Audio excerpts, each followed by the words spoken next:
concerted action of the sort that will create a Big Six. A deep reading of the Watson Commission report reveals that the other five blamed Nkrumah for the events leading up to their arrest and disapproved of the plan of action developed, circulated, activated, and monitored for the immediate achievement of self-rule by Ghana. The question I ask is this: how can you expect to be honored for the independence of Ghana in 1957 when you did not want that independence to happen at that time? Indeed, any critical reader of our history will note that the term Big Six was a result of the failure of British intelligence in Ghana of the time, which we now know was horrendously weak. All they did was to arrest the leaders of the UGCC party at the time, a result of really lazy intelligence gathering and processing. The idea of the Big Six, as it is promoted today for political purposes, is a really suspect political category. We cannot, as a proud nation, recreate as part of our essential history the output of sloppy British intelligence. The Big Six has always been a myth.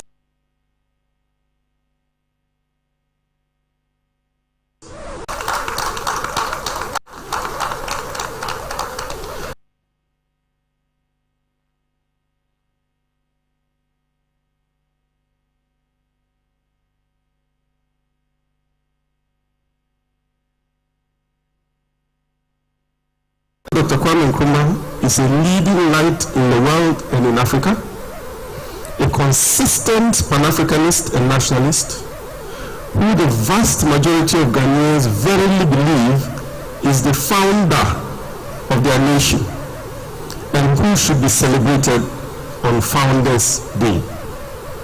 2. There is no Founders Day in the plural, because all the other important persons who contributed to our independence, including those who did not want independence for us as early as 1957, are celebrated on Independence Day. They include the illustrious J.B. Dankwa, who should not be overly depreciated for his role in the CIA and in the Chebe region murder case, although we should not set out to put him on the same pedestal as Nkrumah. 3. The debate over the Big Six and the real Founders Day is really a sterile one, a backward-looking debate that should be substituted for something more forward-looking and productive. 65 years after independence, we should not be debating who the founder of the nation is. We should not be miswriting our history to favor personal and clannish agendas. We should be focusing on why there is such a paucity of knowledge infrastructure and knowledge resources such that this issue has become an issue at all. Now to the second point I wish to make today. The second point I wish to make in this lecture is this.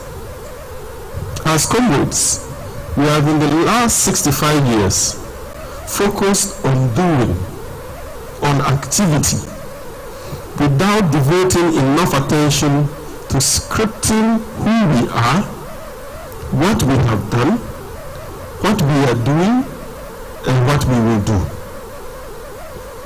If we had the ready knowledge infrastructure and knowledge resources that ensure that the true character of the many issues that we debate in Ghana today are laid bare, many of the issues we spend time and energy on would be revealed for what they truly are, non-issues.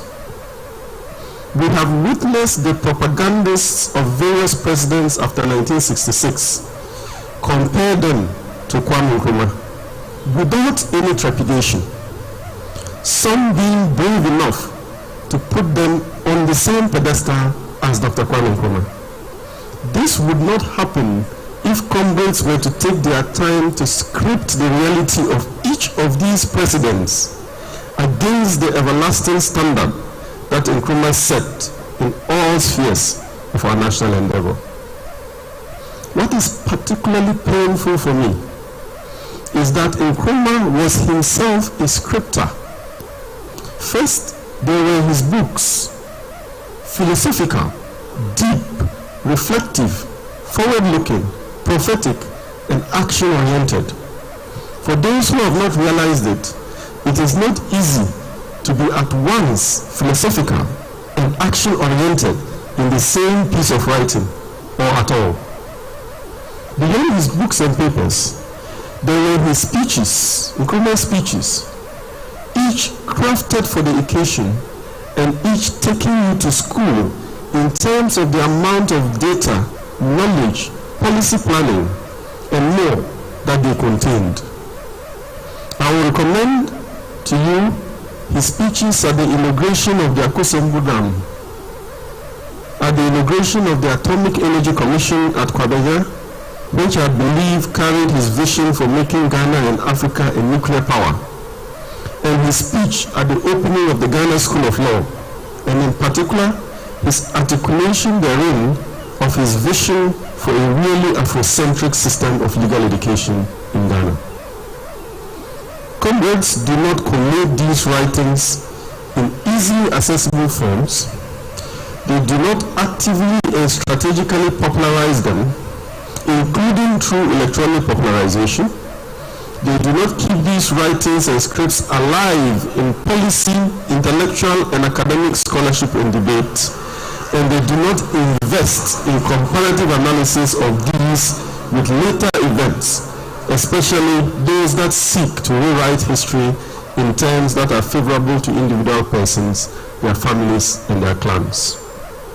Resultantly, we have a lot of nonsense on Wikipedia and in the textbooks that are used to teach our children that pass for the history of Ghana.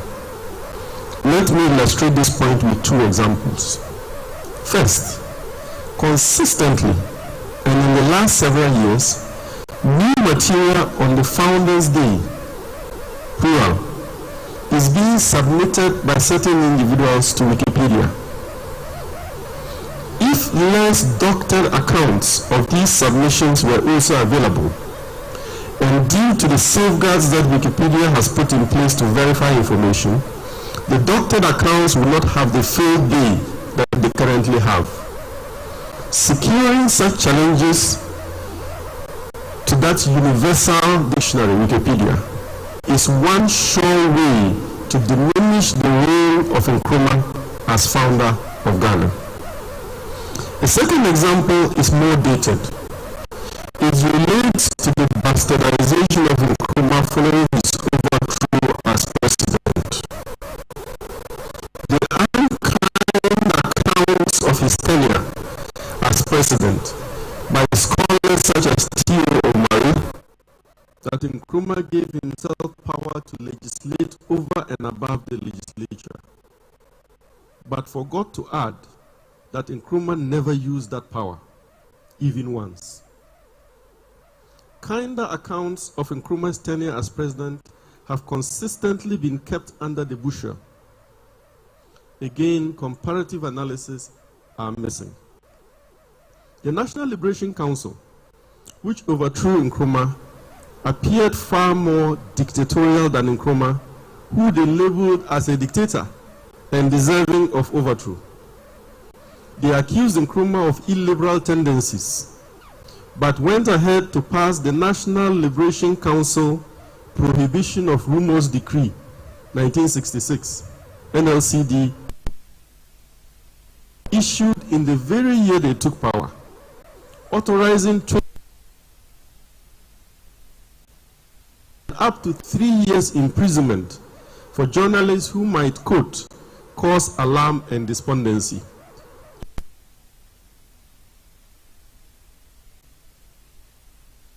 Against the NLC. They accused Nkrumah of banning political parties, but went ahead to ban the CPP. Everything they accused Nkrumah of doing, they did in some measure. When will comrades do a thorough analysis of these regimes so that we can all be better informed about our true history? While the NLC and the PPP, the Progress Party, were very anti-Nkrumah, there were many post-PPP governments that were either pro-Nkrumah or Nkrumah neutral. And comrades have no excuse for not producing knowledge resources for our authentic history during these periods. To conclude on this second point, if we do not script what we do as comrades, anyone, any day, can re-script history to honor their fathers and uncles in ways that are not as deserving as they make it to be. It is enough to run a clannish economy. It is asking too much to rewrite our history in favor of that clan. Take the dirty money and go, but leave our history for us.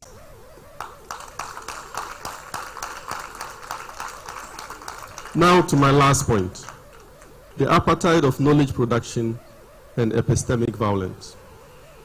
Flowing from the point I have just made is the third and last point I seek to make today. There is a certain appetite in knowledge production and a heavy amount of epistemic violence that consigns the indigenous production of historical knowledge by us to second place and behind Euro-American accounts of it. The physical location and relocation of historical material about Ghana in the British archives and in CIA storage rooms in Langley, coinciding with the politics and economics of research funding, have ensured that the majority and the most popular and recognized scholars about the history of Ghana are expatriates. We are quite behind in the infrastructure for producing local knowledge, including oral history research and knowledge resources based here in Ghana. We need to break the trend immediately. If you read the book titled A Dam for Africa, which is on the Akosombo Dam and written by Stefan Mescha, it is clear that a creative use of the knowledge resources right here that cannot be physically taken away would stem the tide of apartheid in knowledge production and epistemic violence. Indigenous knowledge, oral histories, archaeological excavations, including the excavations that are happening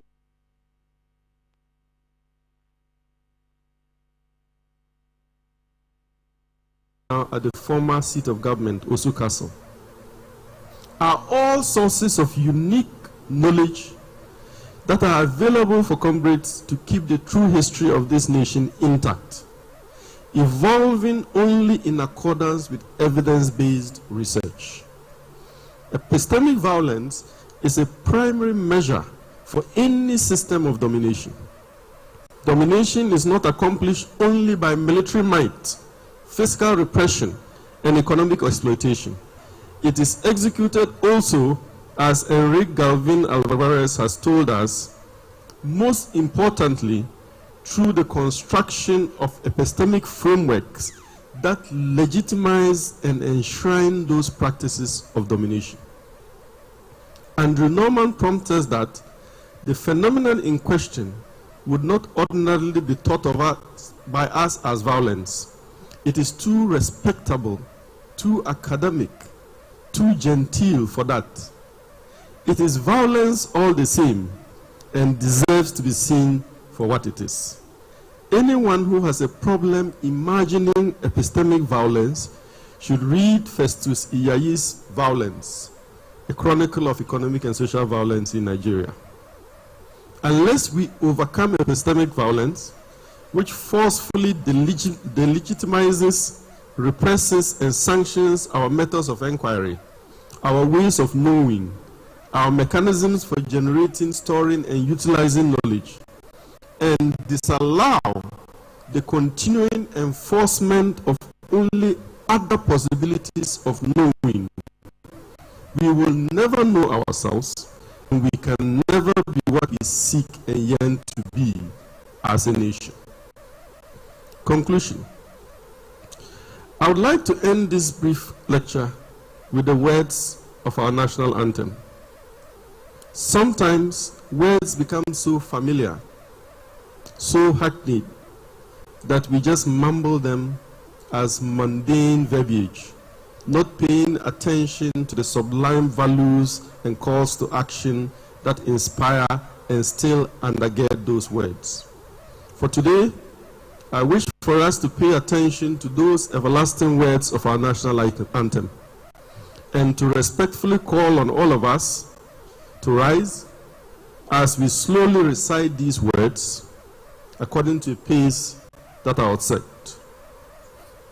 So if you can stand up, please. God bless our homeland, Ghana. The emphasis here is on God, because there are many societies that don't have the spiritual capacity to envisage God. And the second most important word there is the homeland. The homeland carries a lot of meaning, but in singing this national anthem, we rush over it. The homeland is a specific concept that, as Ghanaians, as other citizens, we need to imbibe and make our nation great and strong. Again, the emphasis is on great and strong. Bold to defend forever. There are too many cowards in this country nowadays, and yet they sing the national anthem and say, bold to defend forever. They never focus on the word bold. The cause of freedom and of right. So freedom and of right. Again, we live in an illiberal country, and yet we don't think about freedom, including economic freedom. And we are not brave enough to call out what is right. Fill our hearts with true humility.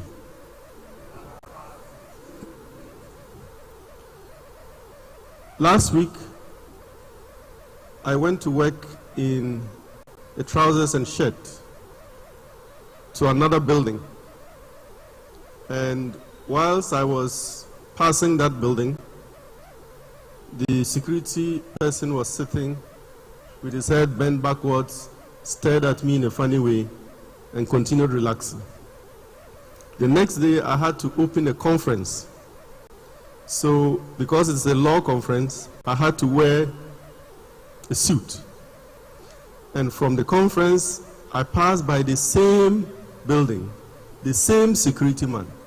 Immediately he saw me, he stood up, saluted.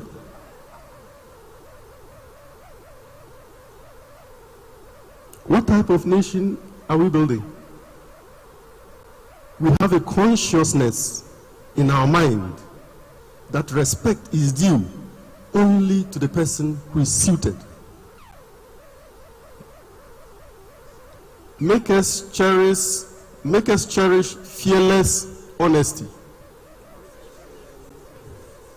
Again, fearless honesty. How fearless are we?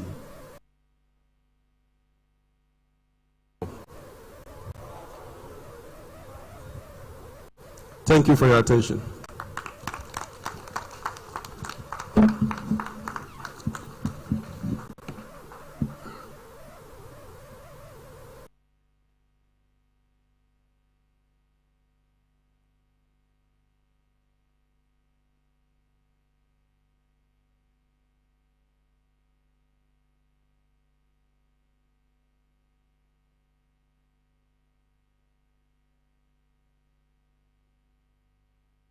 Announces the program for the celebration of this year's Founders' Day, the birthday of Osagyefo Dr Kwame Nkrumah. The celebration starts on Tuesday, September 20, 2022, with a placard parade from the Black Star Square to the Bank of Ghana headquarters on the Professor Atta Mills High Street from 10 a.m. On Wednesday, September 21, there will be a public forum at the headquarters of the Socialist Movement of Ghana on the George Walker Bush Highway at 4 p.m. The event will be chaired by Professor Ikuya Bruchum of the University of Cape Coast. The speakers will be Professor Raymond Atuguba of the University of Ghana and Comrade Kwesi Pratt Jr., General Secretary of the Socialist Movement of Ghana. Join us in exposing the lies of history about the independence and the heroes and sheroes of Ghana. The general public, progressive and socialist forces are all invited. Form of alternative knowledge production systems that counter real and genuine knowledge that people can use to claim who they are and understand who they are. Thank you very much. We are very grateful. Please. Why? Is it because he gave us as comrades a tax that we don't want to clap for him loud enough?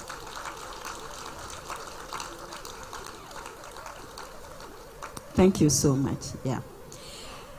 We have people who are here with us. There are so many of us, members of the Socialist Movement of Ghana. This is your space. But there are others also that are gracing this occasion, and it's important to recognize them. We have Alexander Gromov and Sergei Antonio from the Russian Embassy. We also have Ernest Lee. Ernest Lee. It's not clear where Ernest Lee is coming from. But from the Cuban Embassy, we have Annette Garcia. Okay. And then we have the Palestine ambassador from Palestine. Thank you so much. Okay. From the Embassy of Algeria and Deputy Head of Mission, we have Atamin Boudjemia. Forgive me if I crucified your name. And we also have from the All People's Revolutionary Party, Albi. Did I get it right? Okay. From the Embassy of Angola in Ghana, we have Emmanuel J.J. Shitendi, who is the first secretary. And the same embassy also we have, Loretta Shitendi. Thank you so much for coming. From the Iranian embassy, we have Mohammed Madina and Hassan Baharami. And from the Sahrawi Arab Democratic Republic, we have Sidi Labiad. Thank you all for coming. Yeah. Now, to prepare for our second presentation, we'll take some poetry recitals. Ladies and gentlemen, poetry recitals to rejuvenate us.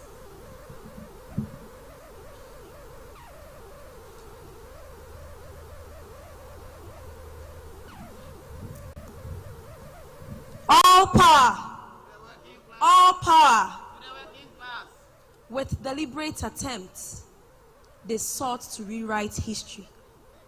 In calculated steps, they tend to distort historical facts, consciously painting their stories for concurrent.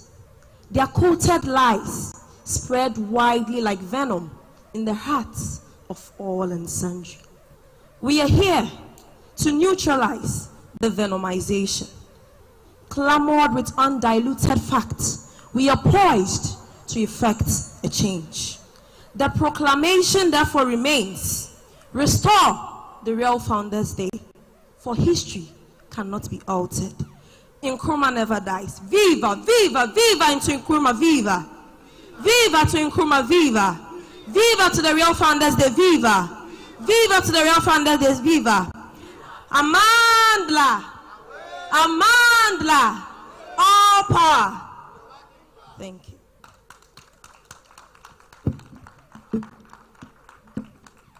Indeed, Nkrumah never dies. Ladies and gentlemen, as we prepare, comrades, as we prepare for the second presentation, let me remind you that it's going to be done by Mr. Kwesi Pratt Jr., Comrade Kwesi Pratt Jr. He prefers to be known as managing editor of Insight newspaper and secretary of the Socialist movement. But as we were told by the first presenter, he really is someone who speaks and dares to speak the truth, which truth really in Ghana is in short supply. He carries so many hats in terms of his activist activities, and I don't need to bore you about this. Mr. Kwesi Pratt, we are ready for you, and in the next maximum of 30 minutes, we want you to tell us about what the myth is all about. Thank you.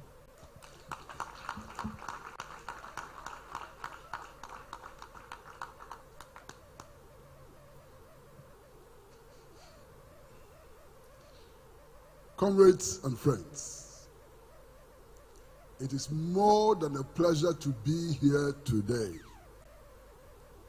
Our being here today is another victory on the path of progress. We are here today in spite of the fact that not long ago, printing, holding, and distribution of Nkrumah's photograph was a criminal act for which we could be sent to prison.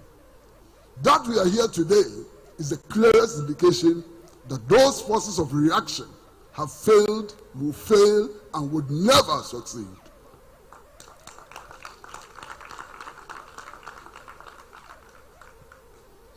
We are here today to send a message loud and clear that we are here to win this battle against underdevelopment. We are here to win the battle against backwardness. And we are here to win that battle against those forces of reaction who are engaged in self-hate.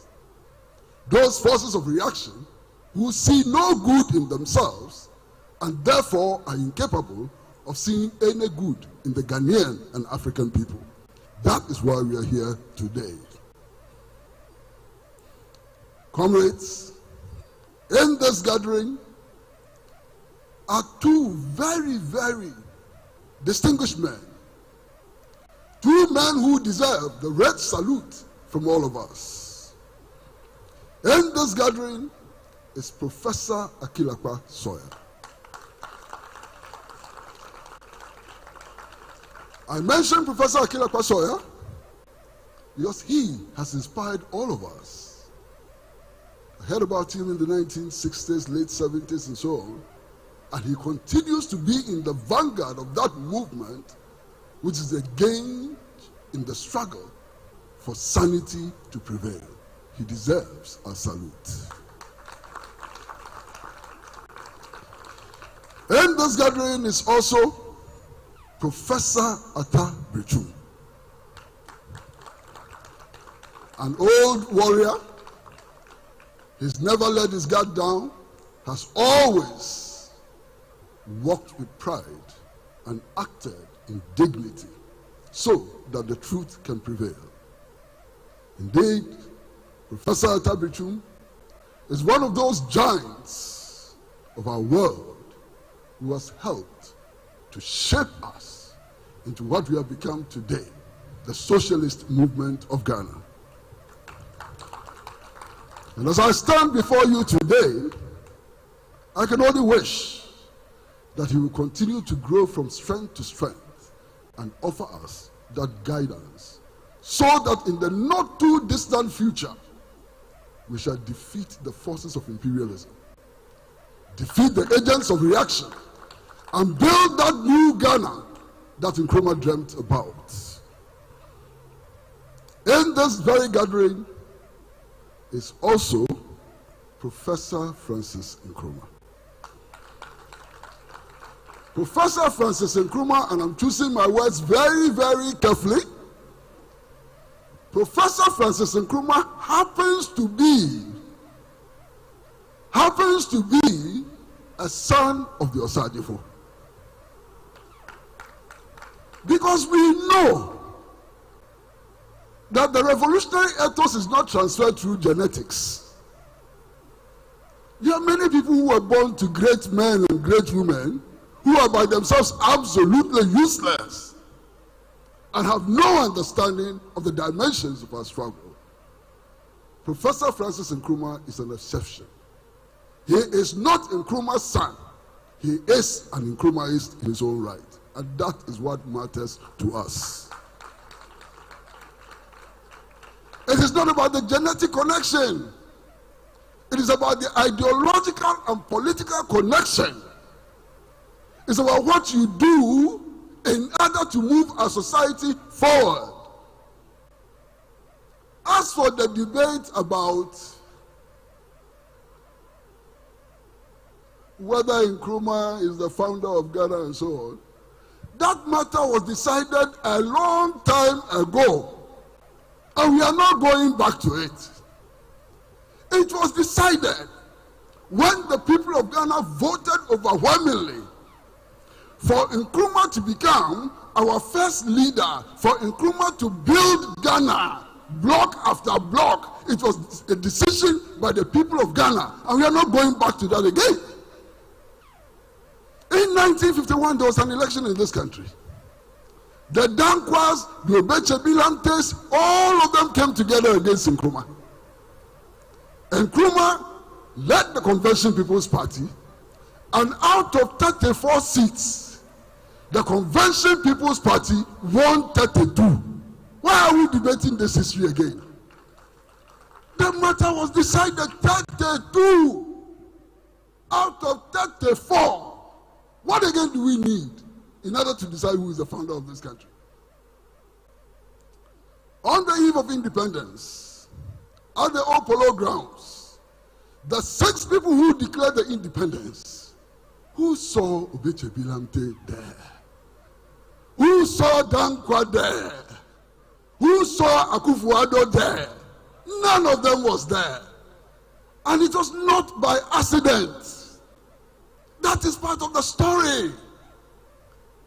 All of us know the historical record. We know that K.A. Buzia wrote a letter to the British government saying that he doesn't understand why they are in a hurry to give Ghana independence. He says they are in a hurry to give Ghana independence. Why? He said, we are not ready for independence. We haven't learned your ways enough to become independent. Wait small. Let us learn to become British more so that you can give us independence. So they didn't want independence on March 6, 1957. So why do they want to claim it? The thing they didn't want then, now they want. It's too late. It's over. It's too late. You know, comrades, sometimes when you listen to our opponents, when you listen to those who fought Nkrumah and are continuing to fight Nkrumah even in his grave, you begin to wonder whether there is something called logic. Logic escapes. You can't believe it. These people say that one person cannot achieve independence. How can you say that one person achieved independence? It must be the multitudes. So many people have to work together to achieve independence. And because they say that one person cannot achieve independence, they have done the sacrilege of breaking into the Kwame Nkrumah mausoleum to create what they call the Freedom Walk. And they are introducing the effigies of Dankwa, of Osagyefo, all of them, in that walkway. This is their logic. And I look around, and I see Dankwa circle. Oh, so one person cannot found a nation. One person cannot struggle alone. Because of that, you cannot have a monument dedicated to Nkrumah. But Dankwa, is he not a person? Did he do what he did alone? Was he the only person in the UGCC? And yet you have a Dankwa circle dedicated to Dankwa. You see where logic has escaped? So following from their own logic, we should not have a Dankwa circle. We should have a park grant, Kwame Nkrumah, Ubeche Bilamte, all Kominini, one circle. If you travel a little bit north, you find the Akufo-Addo circle. Why? Akufo-Addo there is a superman, he's not a human being. So he alone can do wonders. So you have a whole circle dedicated to Akufo-Addo. Why don't we have Nkrumah, Ubeche Bilamte, Dede Ashikrisha, Kodobotio, all of them, one circle? Why not? And it goes on and on and on. You know, this country is a very interesting country. You fly down, you land at Kotoka International Airport, you go somewhere through the airport residential area, you have America Cabral Road, and then somewhere else you have Nelson Mandela Road. If you happen to miss your way and you pass in front of this is George Walker Bush Highway and so on. What is wrong with us? Comrades! We are confusing everybody and anybody. We are honoring George Walker Bush and honoring America Cabral at the same time. Where are our values? Because what America Cabral represents is totally, completely different from what George Bush represents. And there's a country which somehow is able to recognize all of them and honor all of them in spite of the fact that they are different. What a country. My goodness, this is a special country. This morning, I had the misfortune of having to discuss some of these issues on national television with a gentleman who was otherwise so cool, so collected, and so on. The problem with him is that he comes from the Dankwa Buzia tradition. Otherwise, a nice guy. And this guy is sitting on national television, and he says that this debate about Nkrumah and Dankwa, we have to stop it. We have to stop it. Because the young people, they are not interested in our history. The young people, they just want kenke to eat. History is not important for them, and so on. And I said, what evidence do we need that we are marching backwards into darkness? You have leaders of political parties who think that history is irrelevant. Can you understand why we are so poor?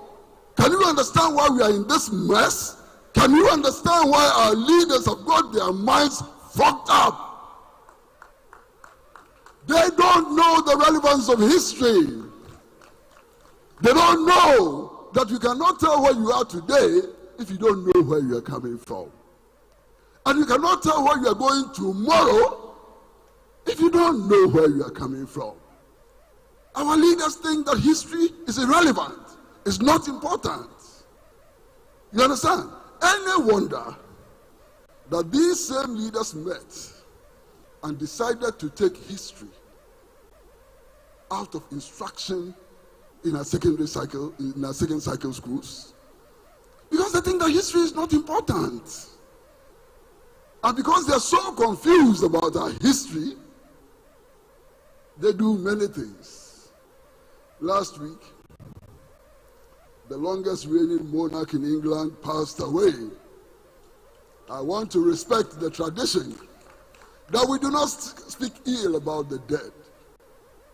But my goodness, when I heard former President Uhuru Kenyatta pay tribute to the Queen of England,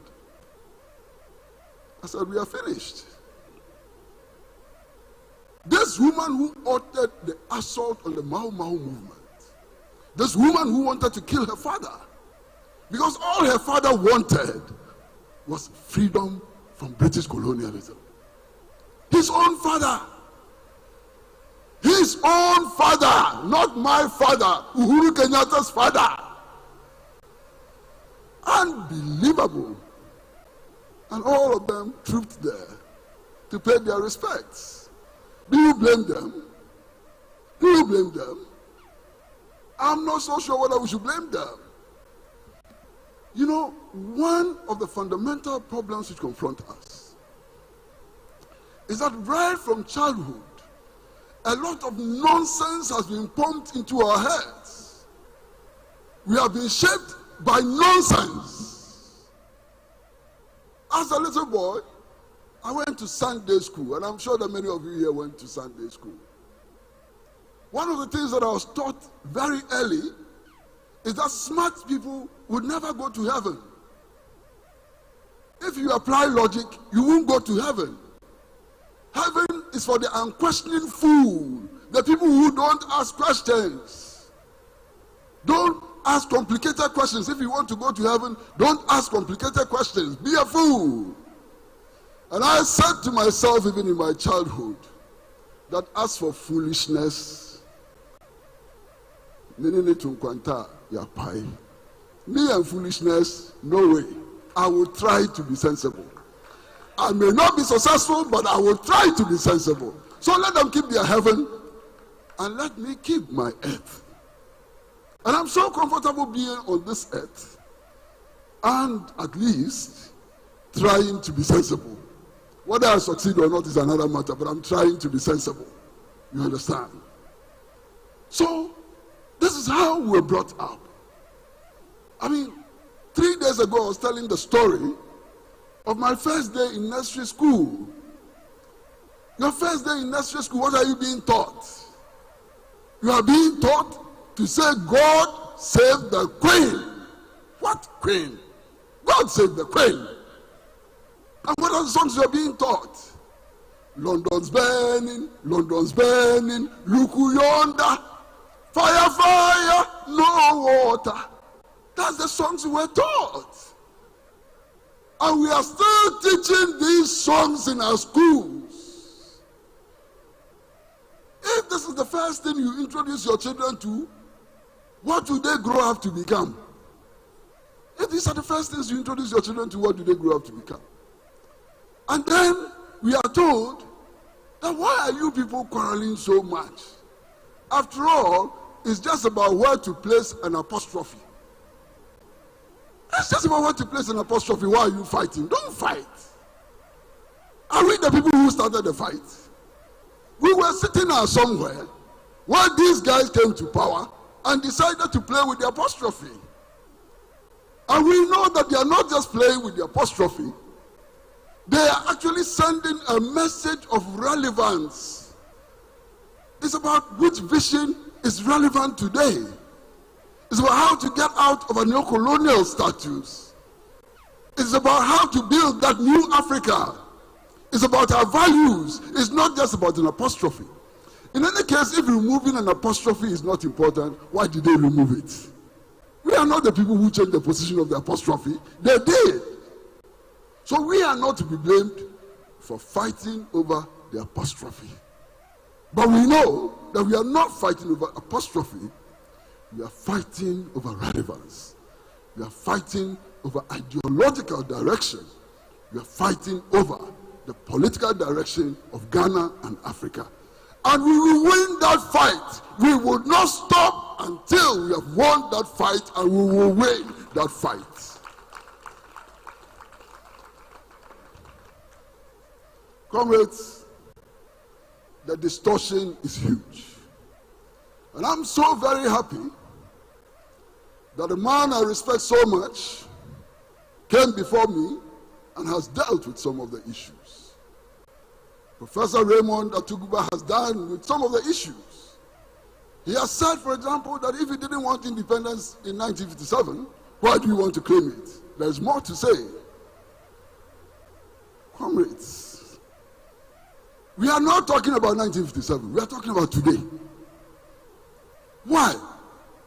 The independence we achieved on March 6, 1957 was just one of the stepping stones towards our liberation. On 1st July 1960, we attained Republican status, another milestone. It is not the end of the journey, but it's another milestone. Now, today, the government has decided that 1st July is not important. So 1st July has been relegated to a commemorative day is not important. Now, the people who say that 1st July is not important, our Republican status is not important, are fighting over who gained independence for us. Can you believe that?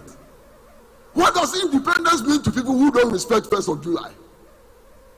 They have no respect for 1st of July. They cannot have any respect for 6 March. These charlatans, they will expose themselves for everybody to know who they are. Leave them, listen to them, and they expose themselves. We have been told, for example, that they had to fight against Nkrumah because Nkrumah was a dictator, because Nkrumah was presiding over a one-party state, and so on. You know, they think we are as dull as they are. We are not that dull. We know the facts of our history. We know that the first assassination attempt, the first attempt to kill Nkrumah, was at Malata Market in Accra. There was a brick house. I think today is a bakery. That is where Nkrumah lived. Before Nkrumah became prime minister, they tried to kill him. The man was not even prime minister. He was a common citizen living there with his mother, Nyaniba. They tried to kill him. So what is this rubbish about they wanted to get rid of Nkrumah because he was a dictator? They started killing the man even when he was not in power. The first coup d'etat, the first coup attempt was in 1958. That is the coup attempt which is known in our history as the T-Junction affair. That coup d'etat, which involved Ara Ponsa, that man, what was his name, Majete and others. It was 1958. 1958. Ghana was a fully fledged multi-party democracy. That is how they call it. No be so. They say fully fledged multi-party democracy. And yet they tried to kill Nkrumah. They tried to overthrow him. And then you hear them talking about the Preventive Detention Act. And I ask, those who were arrested under the Preventive Detention Act, why were they arrested? Were they arrested because they tried to grow roses in their gardens? Were they arrested for planting kisses on the cheeks of children? Why were they arrested? And you know, they twist the historical facts. One of those who was responsible for the explosion of the bombs, for the throwing of the dynamite and so on, was a guy called Osagyefo Lamte. When Osagyefo Lamte was arrested, Nkrumah was not the judge. When Osagyefo Lamte was arrested, the judges were 3. Justice Van Leer, Sir Aku Kwasa, and Nana Akufo-Addo's father, Edward Akufo-Addo. These were the 3 judges who tried Osagyefo Lamte. And all these 3 judges, including Akufo-Addo's father, came to the conclusion that Osagyefo Lamte was a terrorist, and they jailed him. They jailed Osagyefo Lamte. Today, they turn around and blame Nkrumah. You see them? Look at them. See them for what they are. It was not Nkrumah who sentenced Osagyefo Lamte to jail for his terrorism. It was Akufo-Addo's father, Justice Van Leer, and Justice Aku Kosa. Now, today, they are coming to us and saying that, look, Osagyefo Lamte was also founder of Ghana, part of Big 6. Take him to the Nkrumah monument. Build a special monument for Osagyefo Lamte and so on. Why do they think that they are fighting with us? They should go and fight with Akufo-Addo's father. It was Akufo-Addo's father who declared him a terrorist, not me. They should give us some break. Now, comrades, we can continue talking, exposing the lies, exposing the myth, and so on. That is okay. It's our duty as Nkrumahs, as revolutionaries, to do that every now and then. But there's a more pressing duty before us. Today, as we gather here in the headquarters of the Socialist movement of Ghana, our leaders all over Africa, they are turning to us and saying, look, we are facing hunger. We don't have enough grains. We don't have enough fertilizer. Hunger is going to kill us. We have to do something. That's what our leaders are telling us. And then you ask them, why? They say this Russian-Ukraine war is causing havoc everywhere. And then you look back and you say, but I thought that Africa, one continent, has 70% of the arable land in the world. Now, if Africa has 70% of the arable land in the world, and our leaders are telling us that because of a war in Ukraine and Russia, they can't feed us, it's a testimony about who our leaders are and how bankrupt and useless they are.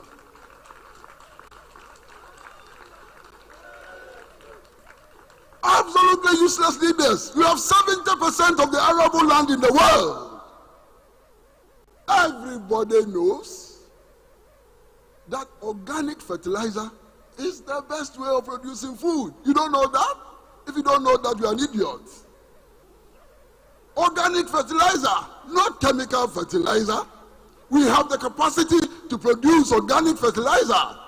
And our leaders are crying that they don't have chemical fertilizer, so we have to starve to death.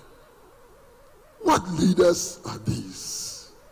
These are strange leaders indeed, in strange times. It is our responsibility to build that alternative. To build that alternative. We have a responsibility to build that alternative. This program is being telecast live. Everywhere in Ghana, people are listening to this program as we speak. People are listening to this program for 46 African countries. People are listening to this program for South America. People in Europe are listening to this program. Africans, wherever you are. Africans, wherever you are. South America, Europe, everywhere. The time has come for us to come together, to hold hands, to move shoulder to shoulder, to crush the system of oppression and exploitation. We can't take it anymore, and the time to act is now.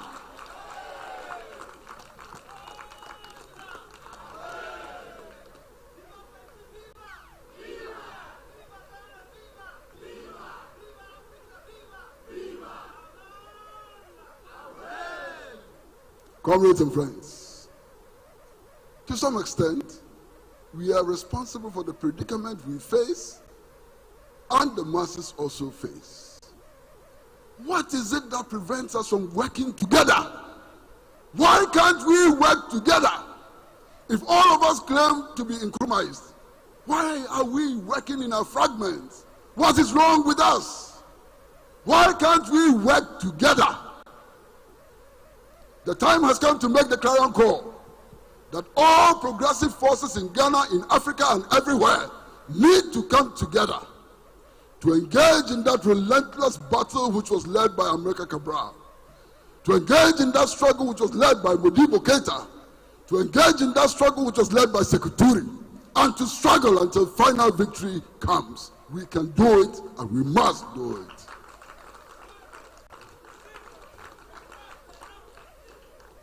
Comrades, we do not gather here to celebrate Nkrumah for nothing. We have gathered here to celebrate Nkrumah because there is still work to be done. Today, on the island of Diago-Gesia, is that how they call them? The United States still is establishing military bases on the island of Diago-Gesia. We have to kick them out of Diago-Gesia. It is our responsibility. That is an island of Africans. And we have a responsibility to decolonize the islands. Today, as we gather here, Morocco is behaving us, not like us, an imperial power, and is trampling on the rights of the people of Western Sahara. We must stand shoulder to shoulder with the people of Western Sahara in their struggle for national liberation, in their struggle to overcome Moroccan occupation, so that the people of Western Sahara can build their own independent state. That is our responsibility. That is why we are here.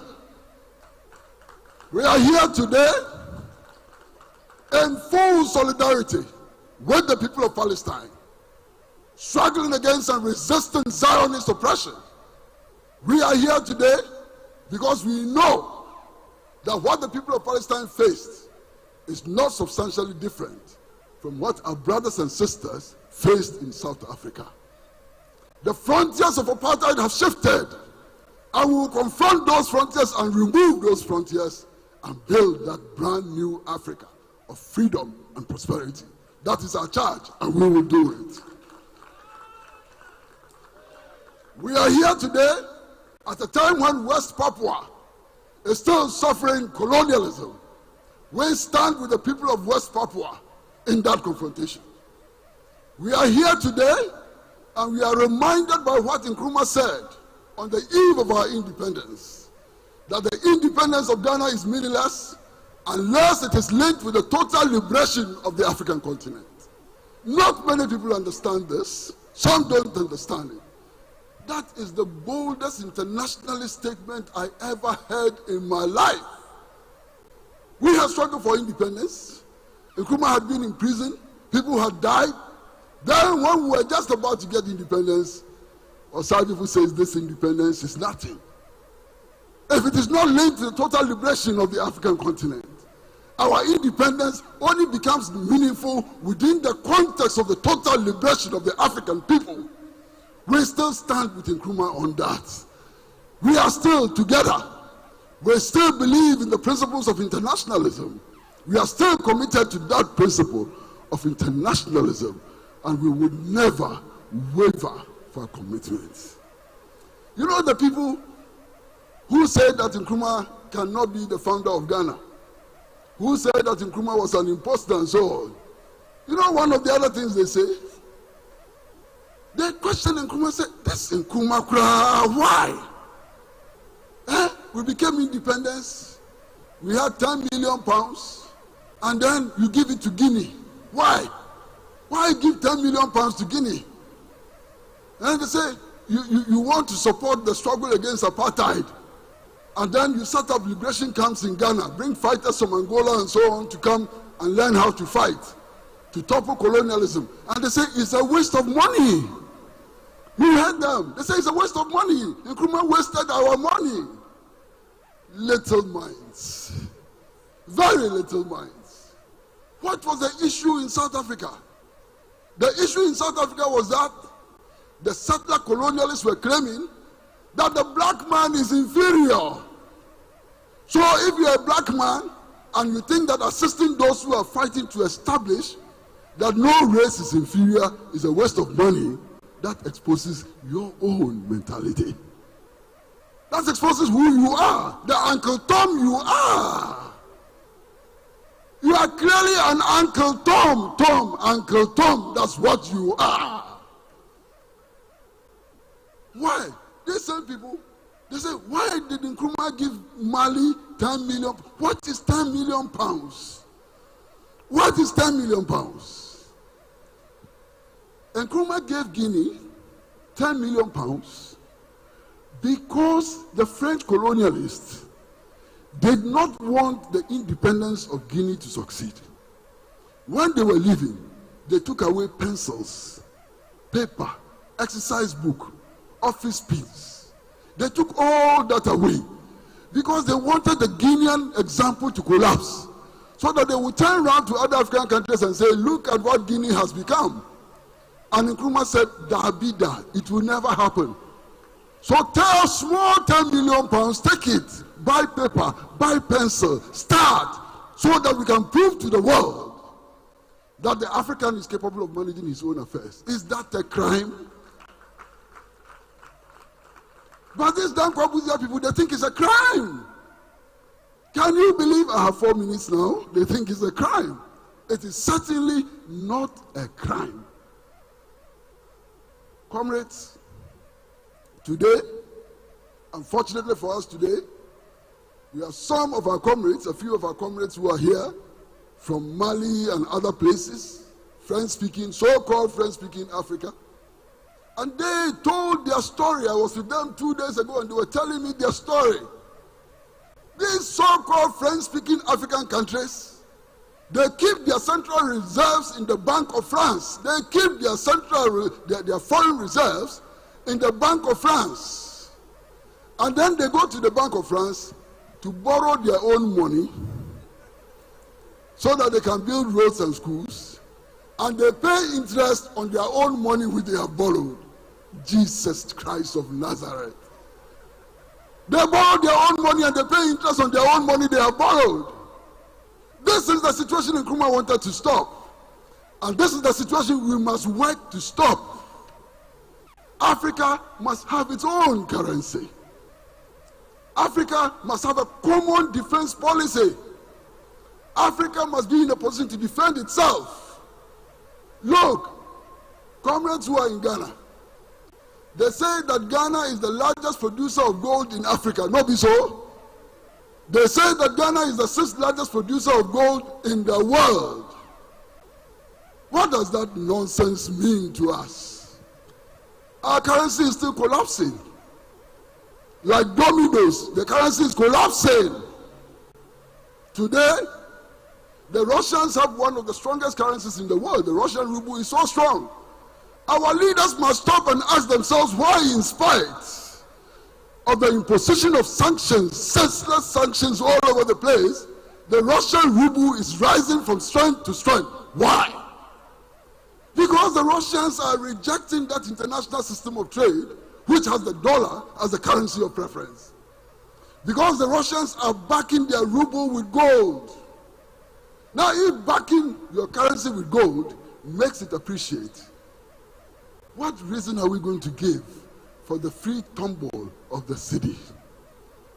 Comrades and friends, my time is up, and I'm about to take my seat.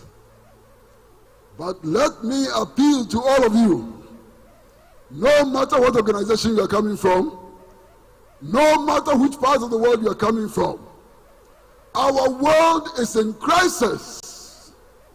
Our world is in serious crisis. West Africa is in even a bigger crisis. Today, as we speak here, the government of Burkina Faso controls only 20% of the territory of Burkina Faso. The Islamic insurgents have attacked Togo. They have attacked Benin. Nigeria is in a mess. In the Niger Delta, there's a low-intensity civil war in Nigeria.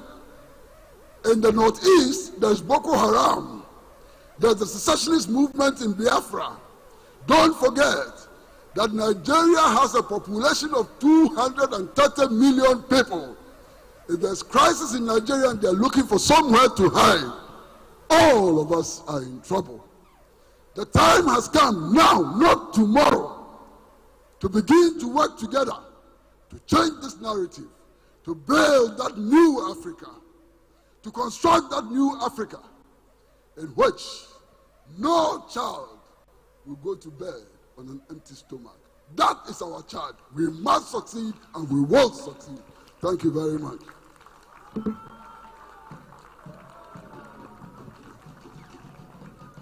Okay.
Thank you, comrade.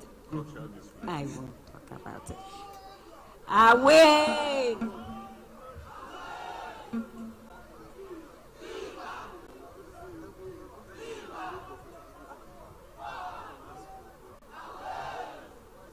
Okay, so a befitting response to the last presentation we had, and I think this response is affirming that, especially the outbreak from the younger ones, that we want to take up this struggle. We want to ensure that Africa is free from oppression, but we are reminded that this freedom of oppression must not be Africa's fight alone, especially in the international song you sang. There's an international struggle of all working people, of all poor people across the globe. We are going to have a cultural display so that as we reflect on the charges that has been given us, we watch this cultural display and garner some strength and energies from it. Which cultural troop is giving us? I am the hunter who never cocks a gun. I gauge myself through the rays of the sun. Poach words to tell the story, as it were. Kwame Nkrumah nyamishirawo, Kwame Nkrumah nyamishirawo, Kwame Nkrumah nyamishirawo, Kwame Nkrumah nyamishirawo. Ekaya wago kosa, enaya wagana, Kwame Nkrumah. Oh, ekaya wago kosa, enaya wagana. Kwame Nkrumah nyamishirawo. Oh, Kwame Nkrumah nyamishirawo. Ekaya wago kosa, enaya wagana, Kwame Nkrumah. Oh, ekaya wago kosa, enaya wagana. And he came, and the people's voice he became, and on their lips rested his name. And stretched across his fear, his glory, and fame. And so they hated him, and they plotted against him, and they killed him, and they buried him, and in the minds of the people, they tried to hang him. But when they killed him, but when they buried him, he did not die. He resurrected and germinated and blossomed and spread across the sphere of the earth, and now lives in our minds, in our hearts, and in our souls. And those who once gathered in the heart of the cemetery and sang and danced that Nkrumah's end had come to an end, are now awake, wondering why he did not die and why he never dies. He came, and the people's voice he became, and on their lips rested his name, and stretched across the sphere his glory and fame. But they hated him, and they plotted against him, and they killed him, and they buried him, and they thought he had died. But he remains Nkrumah, born once, killed many times, died once, buried thrice, yet he never dies. Ekaya wago kosa enaya wagana Kwame Nkrumah sing. Oh, ekaya wago kosa enaya wagana Kwame Nkrumah nyame shirawo misi ekaya wago kosa enaya wagana. Oh, Kwame Nkrumah nyame shirawo. Good. Oh, Missy Kwame Nkrumah, Yamishirawo. Let them hear. Ekaya wago kosa, enaya wagana. Oh, Ekaya wago kosa, enaya wagana. Born once, killed many times, died once, buried thrice. Yet he never dies. A man like Nkrumah, Mandla.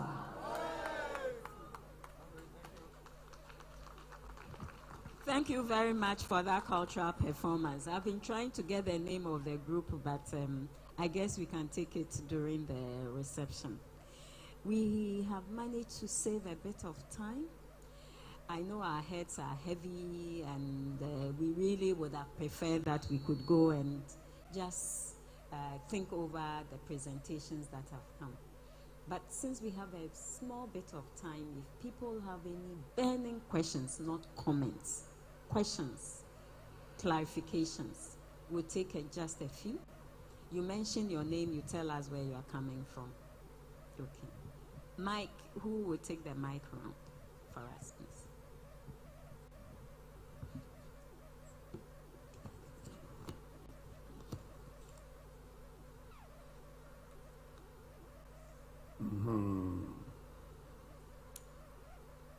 Meda Obibiara say where you are done.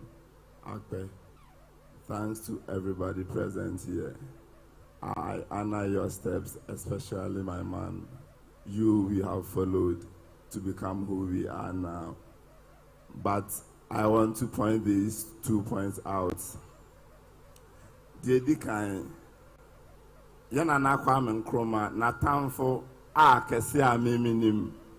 His enemies, one, Sebio Amanfo Momo Somako School Minima there. But we have become those enemies. Say, yeah, it's all about English. These things that we are doing don't even go to Tepa. Baby, I'm free. And no, here I'm going to say. Me the way back to that, me anwen sem na idea onua be no efe nemo edrum rai pamcho yintu ana mo me matumi ho asi wo se Nkrumah ngoma a ofre no end of imperialism, neo-colonialism. Matumi ho asi wo se mesesa e de akotwi kasam masesa na mapi akotwi kasam do obi betumi aya ne se obebo ase me publish nemo mo no nya no nkwa na mpo na meka madaro ma yema adwuma na ayeye no yemfa nko sebi omo Nkrumah na omo adwuma na yenko nkrase yenkyere omo ye kasam se also ye egbeni a fa brofo no nko ye kasam ne yenko kyere so omo se Nkrumah ne nsem no se na no wo kan enye na image no na ehia yo no osese na omama na anye no nti de no ose ye nye no yenye ne saa ema omo na nye se bi da bi abrofo afedi e toso mienu Nkrumah na tamfo ba ko so etwato religion. Nkrumah ni Didi Francis osesa ni di fi so hunu so ye bibini nanso no Nkrumah de ye dibo ne sobo pa se no osom ye na nanom abosom nanso ne ye se Nkrumah no ye ya yes na se akosom akosiboni esa oppression no.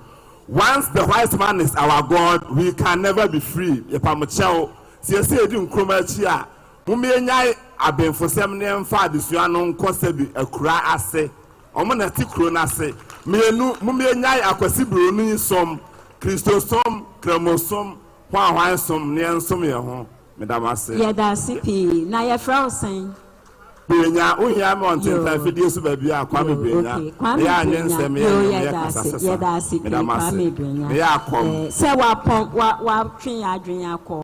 The fact that really will make more impact if we rendered such events in Ghanaian languages, and the role of religion also in terms of changing the scripts. we appreciate comments, but we would like questions, things that you did not understand, that you want clarification. Please, if you have any questions for us, for the two speakers that you need clarification, we would, okay, yeah. It doesn't look like there are any questions, and it's time for my own remarks as a chairperson. I must say that I just want to rely on the giveaways for these presentations.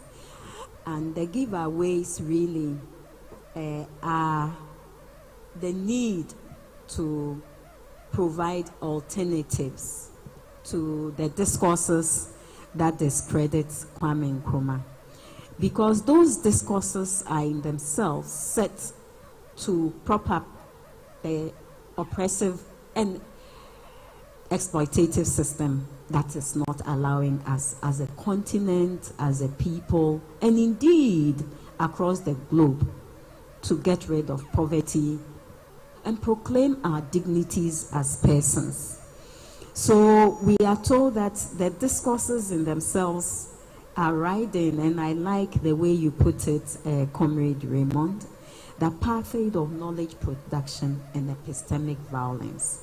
And that this rewriting of our discourses, revision of our histories, revision of the reality is in itself even a worse form of violence than military interventions.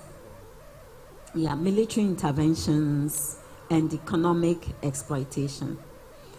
And it is important for us to keep this in mind.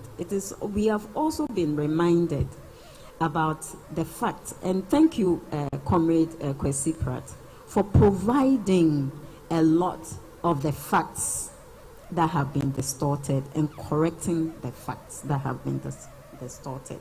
And also for telling us about the illogicality of even of these distortions, and how these distortions also are part of the confusions that we find themselves. So this violence in the epistemic conditions within which we find ourselves, because the epistemic system is even how we see ourselves and what we decide to research into and what we decide to report. For us, we need, then, we have been told, to reclaim our histories. By reclaiming these histories and in rewriting the histories and providing the alternatives, we've also been told the importance of internationalization. That is not enough to look at the context within Ghana and what it is that we can do. Because this script rewriting is not just something that is occurring in Ghana, it's occurring in La Côte d'Ivoire, West Africa, is occurring in Central Africa, Southern Africa, East Africa, Northern Africa, and indeed across the globe. And as I mentioned in my introductory remarks, even who is a terrorist and who should be condemned for invading other people's countries is all the rewriting of the scripts. So the crisis we are facing is not just a crisis of the environment, a crisis of political systems, a crisis of economic systems, but it's a crisis of thought and how we think about who we are and what we should do in shaping our futures. So this is the key takeaway that we have to go with, and that in whatever we do, we try as much as possible to contribute to correcting the discourse. But I would like to leave with a socialist movement that has this platform. I know you've been doing it, but I would like to ask that you do it more, providing even a breakdown of textbooks that parents who have children in primary schools can fall on as alternative to provide their children as a historical record of Ghana. And indeed, Ghana's road to independence is also linked to the other independences in Africa. So thank you all for this event. for your patience, for your participation, and thank you also for accepting the challenge that has been set. Do we have any announcements? Any announcements? Otherwise,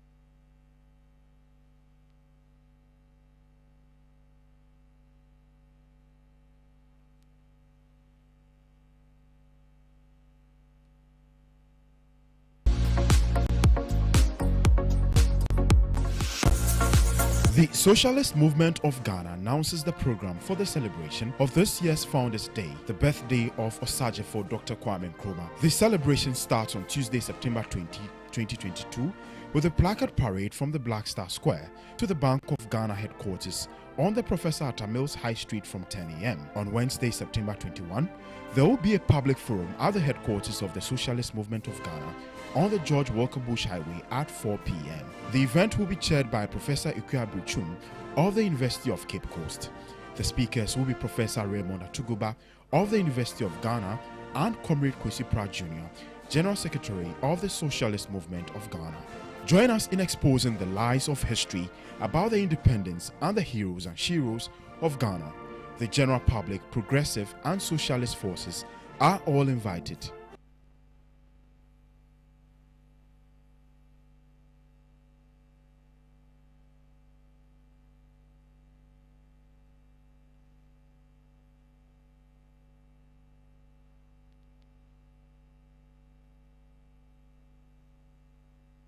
The Socialist Movement of Ghana announces the program for the celebration of this year's Founders Day, the birthday of Osagyefo Dr Kwame Nkrumah. The celebration starts on Tuesday, September 20, 2022, with a placard parade from the Black Star Square to the Bank of Ghana headquarters on the Professor Atta Mills High Street from 10 a.m. On Wednesday, September 21, there will be a public forum at the headquarters of the Socialist Movement of Ghana on the George Walker Bush Highway at 4 p.m. The event will be chaired by Professor Chum of the University of Cape Coast.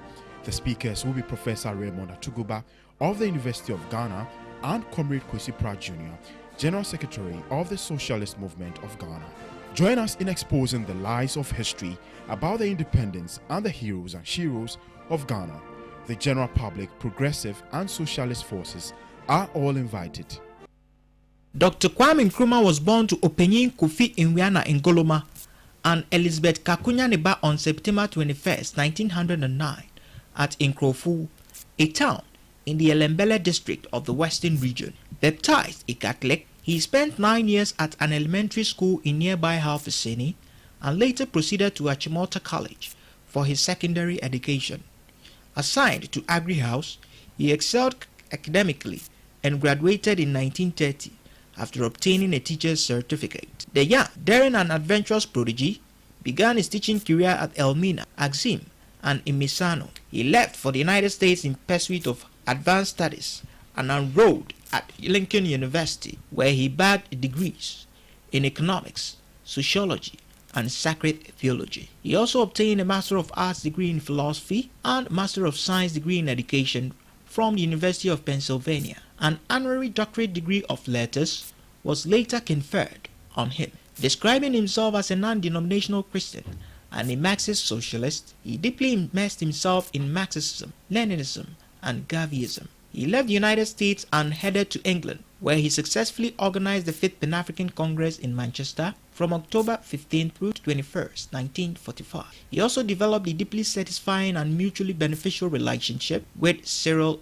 Lionel Robert James, William Edward Beckard Du Bois, George Metal Padmore, and Grace Lee Boggs. Increasingly drawn to politics, he arrived 2 years later in the then Gold Coast and occupied the position of General Secretary of the newly birthed United Gold Coast Convention. After a fallout, He later defected to form the Convention People's Party on June 12, 1945, and spearheaded positive action, which eventually led to his arrest along with Alfred Pobibaini, Bankole Aonorena, Anthony Cobner Wood, Kojo Botsio, and Thomas Hatton Mills. He was tried for inciting an illegal strike and for publishing a seditious article in the Cape Coast Daily Mail. Sentenced to 3 years imprisonment at James Fort, he was released on February 12, 1951 after the CPP triumphed in elections held 4 days earlier. Appointed leader of government business shortly after his release, he was later elevated to the position of Prime Minister in 1952 and led the country to freedom from colonial rule on March 6, 1957. Ghana thus became the pacemaker, forerunner, and torchbearer of African liberation. She also made giant strides in health, education, and infrastructural development. Under his visionary and transformational leadership, the country attained a republican status on July 1, 1960. A co-founder of the non-aligned movement in 1961 and recipient of the Lenin Peace Prize a year later, he was a prolific author, and some of his books were Dark Days in Ghana, Keynesianism, Voice from Conakry, Class Struggle in Africa, Africa Must Unite, Challenge of the Congo, What I Mean by Positive Action, I Speak of Freedom, The Struggle Continues, and Neo-Colonialism, the last stage of imperialism. His obsession with unity for the continent saw him conceptualize and pontificate its idea, which culminated in the birth of the Organization of African Unity on May 25, 1963, a precursor of the African Union.